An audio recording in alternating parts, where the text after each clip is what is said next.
voted at the local high school, and I got there about 11 o'clock. And I made the video yesterday kind of talking about where my heart was and how I've rallied for Warren in the past. I really like her. I've heard her speak in person, watched videos of hers. I've really followed her for a while, but Thursday, I kind of just started feeling a little different. Like my heart wasn't really with her. I really like Tom Steyer's plan for climate change.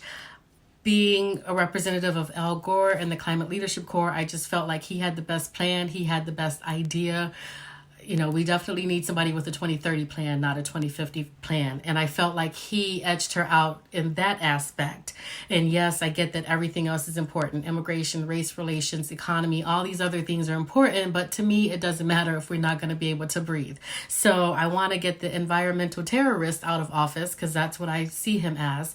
And I felt like Tom Steyer had the best plan, but I knew that he didn't have any traction. So I kind of felt like, okay, this is pretty symbolic, this vote, because I knew that he really isn't going very far.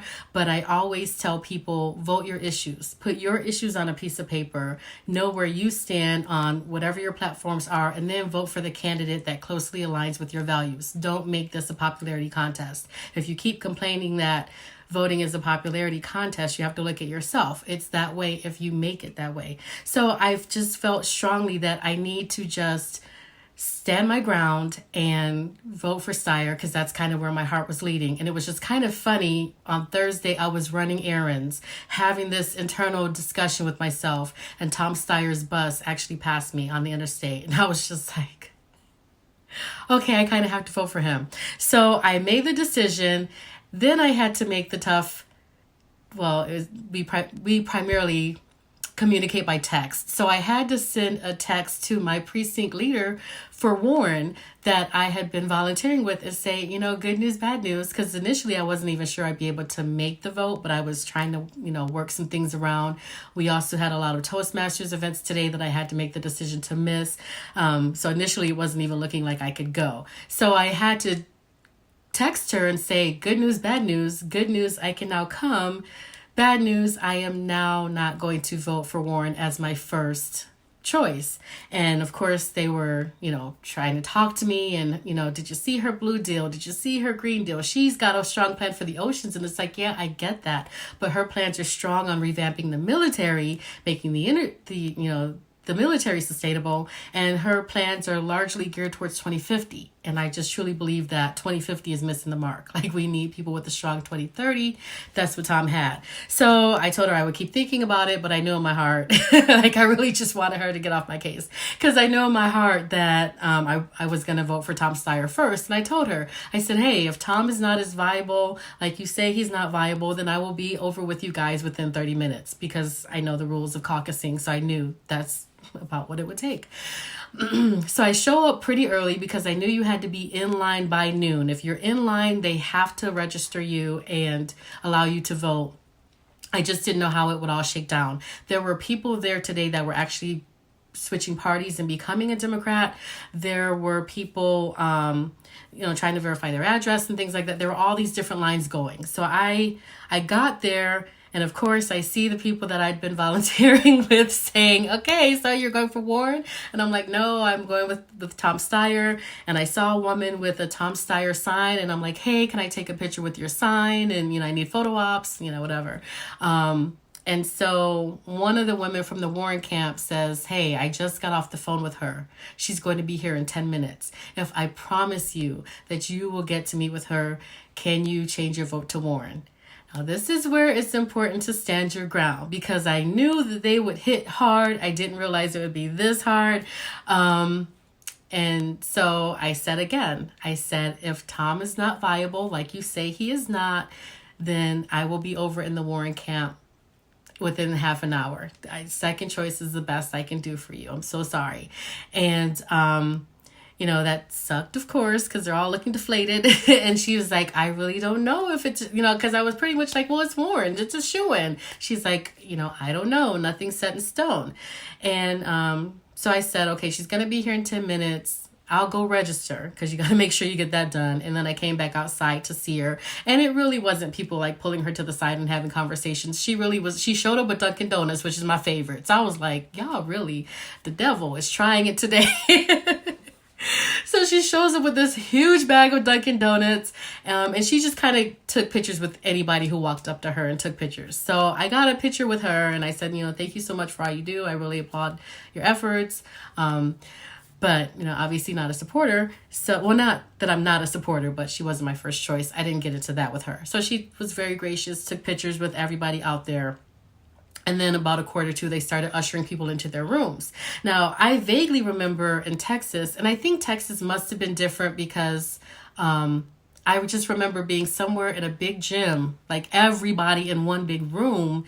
And I think at the time it just must have been down to like Hillary and Obama. And I was like one of the two for Hillary. So I just had such a different vision. This was in a school and they had each precinct in like a classroom. So you're talking a classroom for maybe fifth graders with chairs and desks. And there was 41 people in our room when they finally closed the doors. They closed the doors about 12:30 when they got verification. The last person is being registered now and they're going to room whatever. So you guys can go ahead and start. So we started about 12:30, just waiting for everybody to get registered, making sure we didn't miss anybody. The temporary precinct chair, we had to vote him in to be a permanent chair. And then he appointed his secretary and went on and conducted the caucus. So you get a piece of paper because as we all saw a week or so ago, can't remember what state it was. I guess they tried to use an app and it failed miserably. So we're back to paper, which made it extremely chaotic. And I think there must have been news crews in almost every room. There was a lot of media. So one side was blue, one side was red. So you start with the blue side and you fill out who you want, who your candidate is. And what I thought was really weird was you could start out being undecided and just stay in the room. That was really odd. So there were two people in the room that were undecided that were basically like, we don't know who to vote for, but we want our vote to count for something. So we're just going to wait and see where most of the people end up. And we're just going to vote in that the second go round. And I was just like, what is that? That is not the way to vote. But that is, I'm big on compulsory voting and I do encourage everybody to vote. And I guess I should fine tune that and say, make an educated vote. So there were two undecideds and everybody else was in their corners. So we all vote. The chairman told us the numbers. So 41 people in our room, 79 people from our precinct early voted. That made 121, I believe. 120. So out of that, there's some weird calculation. So for any candidate to be viable, they needed 18 votes in the room to get the early votes added and see what the final number shook down to be. And our precinct was given 16 delegates. Okay, so that's where we are. Okay, so everybody voted. He goes around, he counts every individual group. And at the end of that count, Biden and Sanders were the only two candidates that were viable. Blew my mind. Biden and Sanders were the only two viable ones. I'm over there in the Tom Steyer corner with one other person, some older gentleman in a little ratty t-shirt. So I turned to him and I'm like, okay, well, it's us two together. Woohoo. Why are you voting for Steyer? He was like, well, he's a lot like Trump, but he's not as mean. And I was just like, the hell is that? Like, what is that? And he was like, I really wanted Bill Gates to run. And I'm like, am I in 2020? I'm like, well, what are you talking about? And he's like, I said, have you ever heard Bill Gates say that he wanted to be in politics? He's like, no, it's just my own thing. I'd like Bill Gates to run, but if not Bill Gates, Tom Steyer's the best because he's a lot like Trump, but not as mean. We need a businessman in office. And I was like, okay. So the votes shake down. Biden's viable. Sanders is viable. Buttigieg needs 5 people. Warren needs 1 person. and Steyer needed 12. Because after all of the early votes got put in, that's how the numbers shook down. So we've got all the numbers written on a piece of paper on the board. I'll have to post pictures of this later because I've never seen anything like this. They're literally like writing on the board, the caucus overview sheet or whatever it was called. So all the votes are in. And then the precinct captain says you have 15 minutes to walk around, talk amongst yourselves if you want to try to get people to come to your side. No, sorry, excuse me, let me back up. Before we started talking to each other, one person from each camp was allowed to give a 1-minute speech on why their candidate would be great to vote for. And so I of course turned to the guy and say, oh, okay, well, do you just want me to speak? And he said, oh no, I really need to speak because I really need to tell people how great Steyer is as a businessman and how, he's kind of like Trump, but not. And I was like, okay, so your sticking point is he's a businessman. I'm like, why don't I just put that into my speech and I'll be the one to talk? Because I'm like, that is not going to cut it. And he agreed. So we go around the room in alphabetical order. And I was really shocked that everybody was still on the ballot. Like Duval, Yang, like everyone is still on the ballot. But obviously, they have dropped out a while ago. So he goes around the room for the people that are there. So, Biden, Buttigieg, Sanders, Warren, whoever else is left, Steyer. And I end up speaking for Steyer. So I think I'll be on the news tonight at 10. If you're in Las Vegas, watch 5 News. Let me know how I did because I got interviewed quite a bit today. So I get up and I give this impassioned speech, about 30 seconds, talking about the climate because that is my passion. So do you see how it's extra today? I even have plants on my dress. I really did it up today, really very extra. So I give this speech, part of it on climate and why I feel like he's got the best climate plan. And then I threw in, if you want a billionaire, he actually earned his money. If you want a businessman, he actually has successful businesses. And he also has plans for all these other things that you feel are important. But this is like the top issue number 1. And everybody loved my speech, but nobody came over to Steyer's side.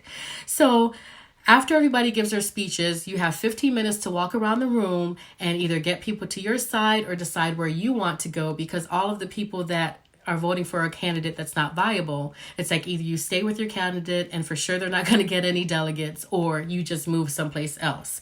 Now, the Bernie Sanders people, you're not talking to them. I mean, I went to walk to them and they were like, which is what I expect, like everything. And it was funny, like if you weren't in Bernie's camp, you were with someone else. Like nobody was trying to talk to Bernie's camp. Bernie's camp wasn't trying to talk to anybody else.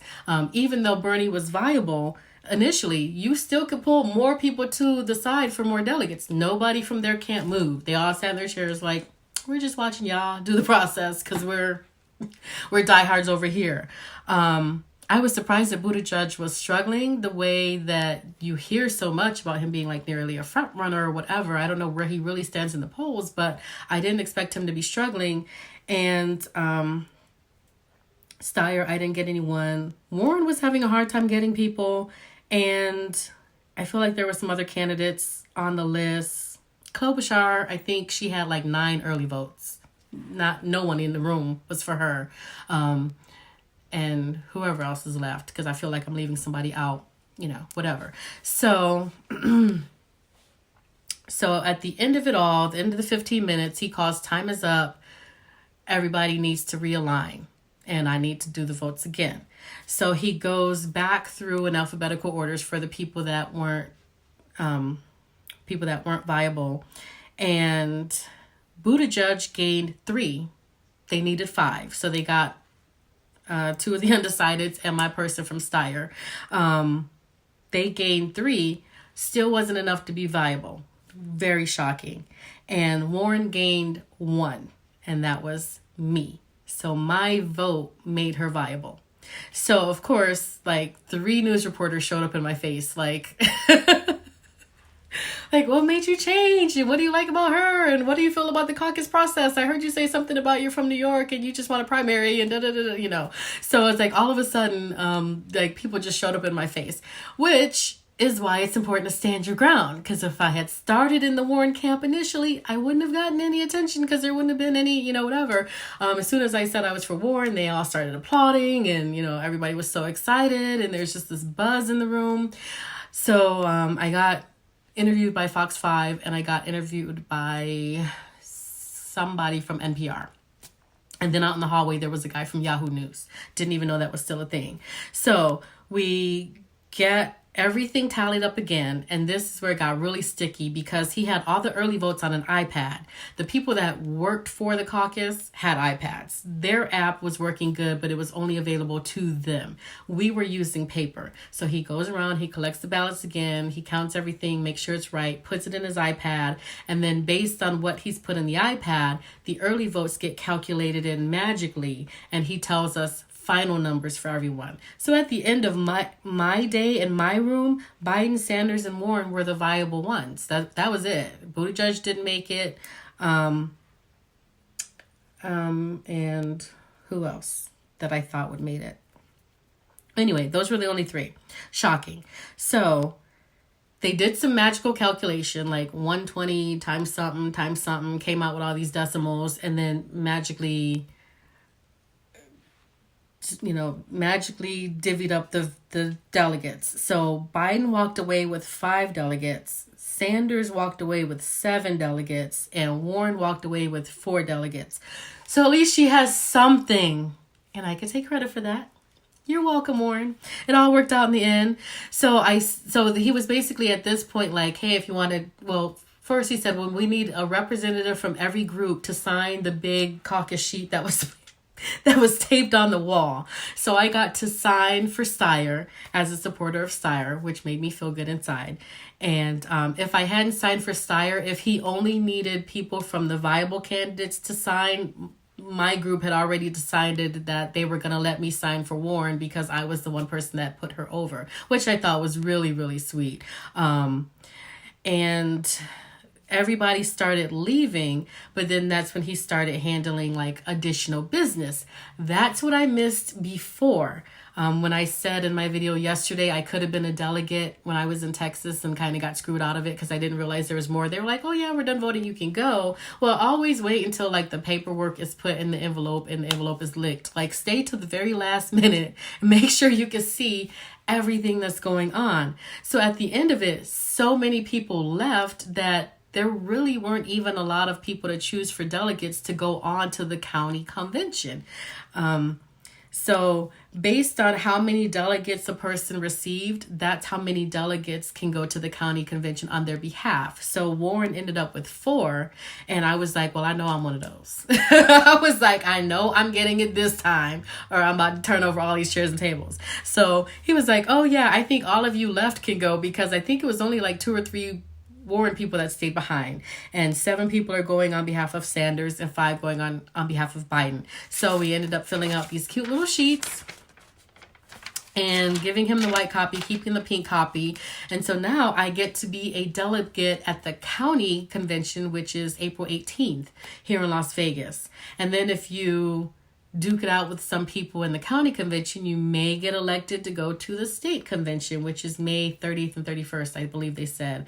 And then, of course, it's very hard to go to the actual DNC and be a delegate. But if somehow magically you get through all that, this is the start of the process. You don't get to the main DNC until you start to the county level. So sticking it out through the end, I'm on my way. Don't know how far I'll get in the process, but at least I'll get to see a county convention. And it's free and it's local. We don't have to go to Reno. Thank God it's here in Las Vegas. I think they both are actually this year in Las Vegas. So that's nice. So essentially I just have to drive down to the convention center, which would be great. So yeah, my lesson today was really when you have a plan in mind, when you've made a decision, really stick with your decision, because I wouldn't have, not that I was in it for attention or whatever. However, I kind of felt like a Black woman voting for Steyer would get somebody's attention. But when I got there, I was pleasantly surprised that there were quite a few Black people with Steyer shirts and signs. So I was like, okay, but I was certainly one of 3 Black people in my room. One of them was working the caucus and the other person was diehard Bernie. And so, yeah, one of two people in Steyer, it was easy to turn to us and be like, okay, y'all are different. Let me interview you. And, right now, some woman is on NPR introducing me as, author Nadia voting for Steyer and blah, blah, blah. And so I sent her all of the pictures of the forms afterwards so that she could see how the breakdown went. But she, too, was having problems deciphering the forms because they're so confusing. So I love that the caucus is such an open process because you can see how the numbers are unfolding, and you can ask questions of the caucus leader if you're not understanding the process, and you can meet your neighbors and have conversations. Like, your precinct is essentially, probably 5 streets, like within your walking distance. So a precinct is pretty small. I was still disappointed that out of this entire precinct, only 121 people voted total. Most voted early. And, the 41 of us in person, that's still a really small number. So I was kind of surprised at that. And then a lot of people were coming out of their rooms very disappointed because their rooms were not as diverse as mine. So their rooms might have had like one or two, have like 2 strong candidates and just a couple of floaters. There wasn't enough undecided to make any other group viable, unless a whole bunch of people were just going to switch sides and go to someplace else. So a lot of Warren people came out very disappointed because in their rooms, she didn't make it. And something else somebody was upset about. I don't think the process was explained that well to them, which is interesting because really their leader should have been reading from the form. Even when my leader started to wing it, he confused himself and he said, let me just go back to the form. I'm like, that's a very good idea.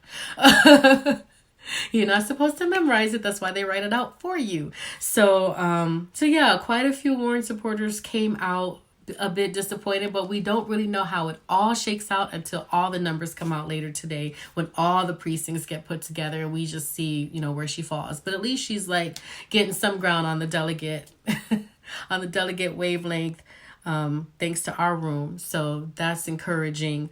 I didn't expect her to be struggling the way that she is. And I really didn't expect Biden to make a come through like he did. So, you never know. Any given precinct, kind of. So, Rambo, how did I do? Because I know that you are... When you said Red was in the room. No, we had a form and it had 2 sides to it. So the first side that we vote on was blue. And it was just color coded, so what form to use when. It was just a 2-sided form. So the first side was blue. So that was round 1. So he said, fill out your blue sides, blah, blah, blah, blah, blah. We'll determine who's viable. All the people that are viable, he took their ballots. That was it. The people that were voting for people that weren't viable, you turn it over to the red side, and then you make your second decision. So no GOP in the room, I don't believe. I think I was talking about the form, or maybe I misspoke, but that's probably what I meant there. It's our 2-sided form. One side was red, one side was blue. Bernie needs to be beaten. I agree. I know what it is. It's what we see. It's what we saw today, and it's what I posted earlier today, where a lot of us are saying, vote blue no matter who. His people are literally Bernie or bust, Bernie or nothing. And that's very dangerous, and that skews the numbers, and that's kind of not the point. It's not get my way or I just don't participate, or get my way or I'm going to vote for Mickey Mouse. Like, put into the process fully. Educate yourself. Pick the next best person. Look at your life. Look at what this current administration is doing to your life and make another choice. And I feel like Bernie does a really bad job of energizing his base to vote for someone else when he doesn't make it. It's because he's that type of person. If he doesn't get his way, he's not happy. So he doesn't really come on board either. And that's the problem with Bernie and his diehard supporters, and the people that were undecided and the people that were initially in an unviable candidate's corner. That was their sticking point. They said, I don't want that extreme, pointing to Bernie Sanders, and I don't want that extreme, pointing to Warren. I don't consider Warren that extreme. I would like to see her talk about more than the economy, but I don't feel that she's extreme. But that's how people on the outside of their camps see them. And they don't seem to get the message. It's like, you need to fine tune your message to get everybody on board. Or if everybody doesn't get on board and Bernie doesn't make it, then you need to unite, but not behind whoever is the candidate. And they're not there. So that's what turns me off about the whole process with Bernie's fans. Let's see. You were in the room with the Trumpers. I don't know where he came from. If anything, the other Tom Steyer supporter, if anything, I could see him being a Bloomberg fan. If he wanted somebody that's like Trump but not quite as mean, he just blew my mind with that. Because most people that follow Tom are for climate. Like 90% of Tom's commercials that are shown here are like farmers, and I don't know where he came from with that, but he did seem like one of those people, just like Clint Eastwood. I think I posted this a little while ago too. Clint Eastwood is following Bloomberg. I'm like, no surprise there, because Bloomberg is a Republican who's a lot like Trump, but you don't have to take the backlash for voting for Trump. So I don't know why that guy was even voting for Steyer, but oh, Jada, you said your experience was different. I would love to know how yours went. I was under the impression that everybody read the rules. They were very clear. I read the rules before I even got to the caucus, and it told me about the 15 minutes to make another decision and then re-vote. And I didn't know that we'd get to make a speech. That was nice. Thankfully, I overtalked him because I'm like, that's not going to cut it. But I would love to know what happened in yours. And it looks like your precinct was a little smaller than mine because you had 13 delegates. I had 16 in my room. Oh, you guys have 4 Steyer people in your room. That's awesome. Sanders and Biden were the only ones left in my precinct, and I didn't get to sign. Okay. So Biden apparently is making a comeback, at least for 2. Let me see. Warren has been seen as attached to the hip with Bernie. And she needs to separate herself out. I don't see Warren quite like that. I wish that, and I know it's hard because when you're campaigning, you're just trying to campaign, and sometimes the people that you end up picking as your running mate, they may be in the running to be president too. But I wish that we at least had an idea of a short list of who people would want as their running mate should they get the nomination. And I think that will help a lot of people too. It may help or hurt. Maybe McCain could have found out early on that Palin wasn't it. I don't know, but I wish that it would give us a more robust view of what people's thought process is. If we could see at least a short list of who they're thinking about, that probably could give people more of a bump, quite honestly. Like if Stacey Abrams is on anybody's list, I would love to know it. Or if Julian Castro was on anybody's list, I'd love to know it. Like there's some people that will make me think, okay, maybe. But, we don't get that advantage. So we'll just see. So I'm going to be watching the results. I'll give it a few hours because it was all by hand. It was a lot by hand. So I'll give it a few hours. It could take probably 24 hours or more for all the results to get in. Just because we couldn't trust the app that failed so miserably in state number 1. So watch that. I don't really know how to Google NPR. I'm not on NPR a lot, but my person's name was Claudia Grisales, Grisales. She's a congressional reporter, so I gave her a lot of information. She's supposed to be mentioning my name as one of the people that pushed Warren over.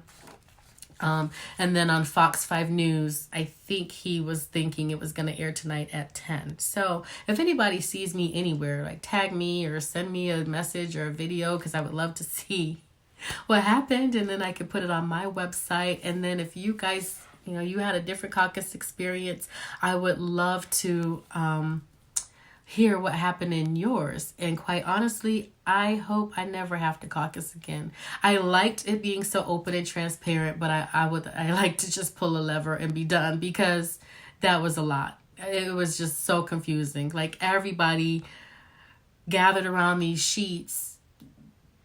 And I'm going to post the sheets later because there's so many cross outs. Like, we're all like, no, that's not right. No, you're supposed to be putting this. No, well, you said it was 40 people in the room and that adds up to 41. So what happened? Oh, you got to count again. Like, it was just so much craziness. And then when it came down to deciding who gets how many delegates, there was some crazy equation that they were trying to do, and they had to do that 2 or 3 times. And even the news reporter came from behind the camera, was like, is that right? Like, it was almost funny, but it's that's too much. Like, that's where it's like, okay, we need an app that works, or we all need to be putting in something in your iPad or something, because this part is crazy, and this is where the human error comes in. So maybe the next go round we will be civilized enough as a party to get behind one candidate from the get-go. But if that doesn't happen, maybe we will at least have better technology. So I'm going to let you guys go now. But thank you for watching. That was my Caucus 2020 experience. I hope that you all got out and voted, those of you in Nevada, and watch tonight and see how it all shakes out. Have a good one.